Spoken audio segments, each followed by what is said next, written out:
आमिर, जिस तरह मैंने आपको पिच के बारे में बताया, और ये मैं खुद नहीं कह रहा, ये भारतीय मीडिया ने बाकायदा रिपोर्ट किया है कि भाई उसी पिच पर मैच हो रहा है जहां पाकिस्तान और इंडिया का मैच हुआ था 23 फरवरी को। कैसे देखते हैं आप? और गर्मी बहुत ज़्यादा है वहाँ और ह्यूमिडिटी भी बहुत ज़्यादा है आज दुबई में, तो आप कैसे देखते हैं? एक तो वो पिच कदरे बेहतर थी जो पाकिस्तान और इंडिया वाला मैच हुआ, उस पर इतना ज़्यादा गेन टर्न नहीं कर रहा था। और दूसरा, कल हम यही बात डिस्कस कर रहे थे कि पिच को बेहतर किया जा सकता है अगर सर्टेन अमाउंट ऑफ वाटर इसको दिया जाए तो ये जान पकड़ सकती है। और मेरा ख्याल है यही कोशिश हो रही है कि जो इतना ज़्यादा जो है क्रिटिसाइज हुआ कि इंडिया को जो है टेलर मेड कंडीशंस मिल रही हैं, अब वो यही कोशिश कर रहे हैं कि इस दाग को किसी तरह धोया जाए, कि पिच जो है उसको बेहतर किया जाए जिससे ये लगे कि एडेड एडवांटेज नहीं है। लेकिन उसमें एक पैरल और भी है, अगर आपने पानी लगा के तरपाल लगा दी उसके ऊपर तो अंदर वो तो अगर नीचे की बजाय ऊपर ही मॉइस्चर रह गया तो फिर टॉस जीत के बैटिंग करना जो है मुश्किल वो काफी ज्यादा मुश्किल हो जाएगा। सो देखते हैं कि कल पिच जो है फाइनली जब हैंड ओवर होगी अंपायर्स को तो उसकी क्या कंडीशन होती है। खुर्रम, इसी पिच पर मैच हुआ और आज भारतीय मीडिया ने भी रिपोर्ट किया कि वही पिच है जो पाकिस्तान इंडिया के मैच में इस्तेमाल हुई। और अगर देखें तो न्यूजीलैंड की टीम ने आज प्रैक्टिस की, लेकिन भारतीय टीम प्रैक्टिस के लिए तो आई, उन्होंने फुटबॉल खेली और कुछ मोहम्मद शामी ने बॉलिंग की थोड़ी बहुत, लेकिन भारत ने आज थोड़ा अपने आप को रिलैक्स शो किया बजाय इसके कि कोई हार्ड सख्त ट्रेनिंग करते। कैसे देखते हैं, किसके कैंप में जो है आप समझते हैं कि ज़्यादा इत्मीनान है, ज़्यादा सुकून है, या दोनों ही टीमें जो है दबाव का शिकार हैं, चैंपियन बनना है कल? नहीं, देखें ये स्ट्रेटेजी का हिस्सा होता है और अमूमन अब ये कल्चर आ गया है कि मैच से पहले एक जो प्रैक्टिस रखते हैं उसमें फोर्स नहीं होता, ऑप्शनल होती है कि आप आए अपनी टैपिंग वगैरह कर लें, शेडो बॉलिंग कर लें, रिलैक्स छोड़ा, अच्छा सा गेम खेला कि ग्राउंड आए थे, ज़रा गेट टुगेदर हुए, बात की, ग्राउंड की फील ली, चले गए। पहले ही होता था प्रॉपर प्रैक्टिस हो रही है हर चीज़, अब ये चीज़ बहुत तेज़ी से चेंज हो रही है।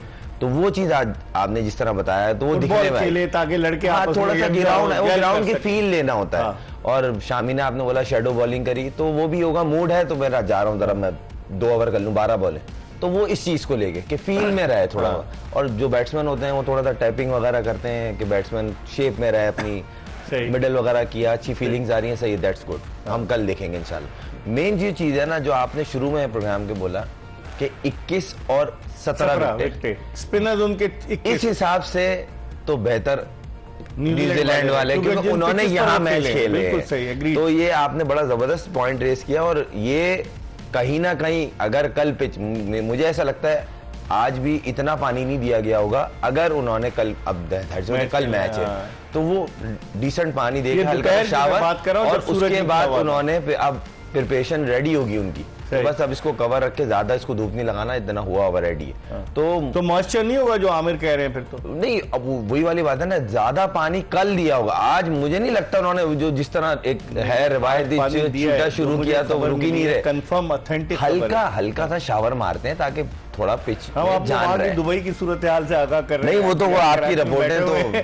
तो अपनी और भी रिपोर्ट लाया हूं, रिपोर्ट होती है, और भी रिपोर्ट लाया हूं, अभी वो बाद में डिस्कस करेंगे, लेकिन पहले हम देखिए पानी जो है वो बता रहा हूँ एक सर्टेन अमाउंट चाहिए होता है, और कल इनके पास काफी टाइम है कि पिच में मॉइस्चर अब्सॉर्ब हो जाए और उसके बाद रोल सुबह आके करना शुरू करें। शुरू होना है मैच, सो वो प्रिपेयर कर रहे हैं ना कि कल सुबह आके इसके ऊपर रोल करके इसको फाइनल शेप देके तो हैंड ओवर करें। और दूसरा, आजकल देखें पहले होता था, ये खुर्रम ने बड़ा अच्छा पॉइंट रेज किया कि अब जो स्पोर्ट्स साइकोलॉजिस्ट हैं वो अलाउ करते हैं प्लेयर को कि आप अपने तरीके से बड़े मैच के लिए प्रिपेयर करो, आपको ये लेवरेज जो है मिल जाती है।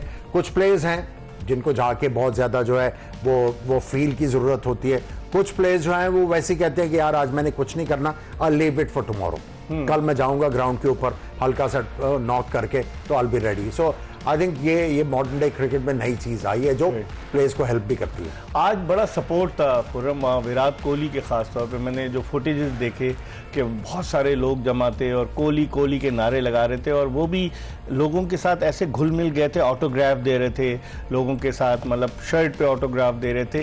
तो अब मतलब कोहली पे भी एक वो बहुत ज्यादा एक्सपेक्टेशंस है कल के फाइनल। नहीं, देखें इसमें कोई डाउट नहीं, और पर्सनली मैं भी जब मैं बांग्लादेश में इससे पहली दफा मिला था, बड़ा जबरदस्त इंसान जमाने में। क्रिकेटर तो है ही ना, इंसान भी बहुत जबरदस्त है। ग्राउंड के अंदर एग्रेशन, वो एटीट्यूड, बाहर ग्राउंड के बाद बहुत ही हम्बल, बहुत जबरदस्त, लगेगा ही नहीं इतने बड़े स्टार से मिलने।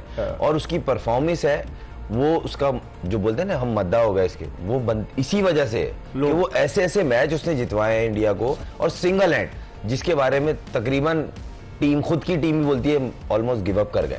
तो इसलिए उसकी इतनी रिस्पेक्ट है। फिर उसका तो क्रिकेट एथिक्स अब्बू जान को भी तो बता देना। देखिए ये खुद सीखने वाली है। ये कहने लगा था, नो पन इंटेंडेड। बात ये जो उन्होंने बात की, इंसान भी अच्छा, ये वही कोहली है ना, जब ऑस्ट्रेलियन टूर पे था तो बड़ी क्रिटिसिज्म हो रहा था कि भाई रिटायर हो जाए, ये हो जाए। जवाब आपने बल्ले से देना है, अब्बास के जरिए नहीं देना। ये आप जो अब आप बताए ना मुझे, जवाब तो अब्बा दे रहे हैं ना। अब जो मैं बात करना चाह रहा था वो मैंने कर दी। अब इसको जो आज आप तैयार रहे। नहीं, मुझे पता है जब ये स्टूडियो में जब घुसते हैं ना, तो आप तुम देख लेते हैं जॉब आचर की तरह। इनके मुंह पे होती है मुस्कुराहट, एक होती है स्मर्क। जब स्मर्क आती है ना तो उस वक्त पता लग जाता है आज तैयार हो जाओ भाई। नहीं, आज तो मैं आपके साथ अच्छी बातें करूंगा। फिर दूसरे आमिर, एक और चीज की, मैट हेनरी की फिटनेस पर क्वेश्चन मार्क है। 10 विकेटें इस टूर्नामेंट में मैट हेनरी की, और उसने इंडिया के खिलाफ 5 विकेटें ली थी यहाँ मैच में। तो मैट हेनरी अगर इन केस नहीं खेलता तो उनका मेन बॉलर है, तो फर्क तो पड़ेगा ना न्यूजीलैंड। एक तो वो अपने जो बॉलिंग है उसके स्पेयर हेड, ठीक है, और जो मैट हेनरी की क्रिकेट में जो बेहतरी आपको नजर आ रही है कि वो प्लान्स को बहुत जबरदस्त एग्जीक्यूट करते हैं। उनको बताया जाता है कि ये करना है और वो करके दिखाते हैं, और day in and day out करते हैं। ये नहीं है कि एक मैच में कर लिया 10 में ना होगा, फर्क तो पड़ेगा, लेकिन उनके पास कोई ना कोई तोड़ तो होगा। इतना बड़ा मैच है तो वो अपने दूसरे जो फास्ट बॉलर्स हैं उनको प्रिपेयर करते आ रहे हैं। जैकब डफी है उनके पास जो आया है रिप्लेसमेंट, लंबे हैं, और एक नेथन है उनके पास, नेथन स्मिथ। बिल्कुल, उनके पास ऑप्शंस हैं, और उनको ये पता है कि जिस तरह की पिच होगी, हमने इतने बड़े मैच में इससे हासिल क्या करना है। वो ये नहीं एक्सपेक्ट करेंगे उससे कि ये 5 विकेट लेके दे, उनको कहेंगे कि ये वाला जॉब आपने करके देना, इसमें आप हमें 1-2 विकेट दिलवा दें तो बहुत बड़ा बोनस होगा। सो दे विल बी प्रिपेयर्ड। ठीक है, सेटबैक तो होगा लेकिन उनको ओवरकम करना। लेकिन खुर्रम, अभी तक कीवी मैनेजमेंट ने ये अनाउंस नहीं किया कि whether Matt Henry will play और नॉट। अभी तक उन्होंने कहा हम देख रहे हैं, क्योंकि जो कैच लेते हुए साउथ अफ्रीका के खिलाफ उसको दाएं शोल्डर पर वो गिरा था, वो बाहर चला गया था और फिर वापस आया, उसने 2 ओवर और किए। तो इसका मतलब जब वापस आया 2 ओवर किए तो कोई इतनी सीरियस इंजरी नहीं थी, वरना तो उसको वही रोक लेता गैरी स्टेट। तो इसका मतलब है ये साइकोलॉजिकल गेम तो नहीं है कहीं के न्यूजीलैंड जो है वो कह रही कि मैट हेनरी क्या हो सकता है। मैं श्योर हूं वो खेलेगा। वो नहीं, इन लोग की ना ये बड़े रियलिस्टिक किस्म के लोग हैं। ये आप ये बोलते हैं हमें करना है, ये हमारी जॉब है, हम इसको प्रैक्टिकली लेते हैं। तो उनके लिए ये छोटी मोटी, मैंने टूटी हुई उंगली में बैटिंग करते हुए देखा है, ये टूटी हुई और वो बैटिंग 100 कर गया भाई। वो एक जज्बा है उनमें, वो एक विल होती है ना, एक पर्सनली विल भी होती है ना, मुझे कुछ करके दे, ग्रज होती है कि मैं करके दिखाऊंगा। क्रंच मैच है, फाइनल मैच है, ये प्लेयर, यही तो कैरेक्टर बाहर आता है कि आपकी बेसिकली रिक्वायरमेंट है और आप बच रहे हो। सही वो खेलेगा और वो उसी तरह उसी इंटेंट से खेलेगा जैसे वो खेल रहा है। कोई भी स्पोर्ट्समैन जो है ना वो कभी भी 100% फिट नहीं होता। निगल्स होते हैं, सही निगल्स होते हैं। आप उसको समहाउ उसको सबसाइड करते हो कि नहीं मैंने खेलना है यार, मैंने अपनी जगह नहीं छोड़नी, मैंने परफॉर्म करना टीम के लिए। कोई अगर आके कह दे मुझे कि मैं 100% फिट हूं, हो ही नहीं सकता।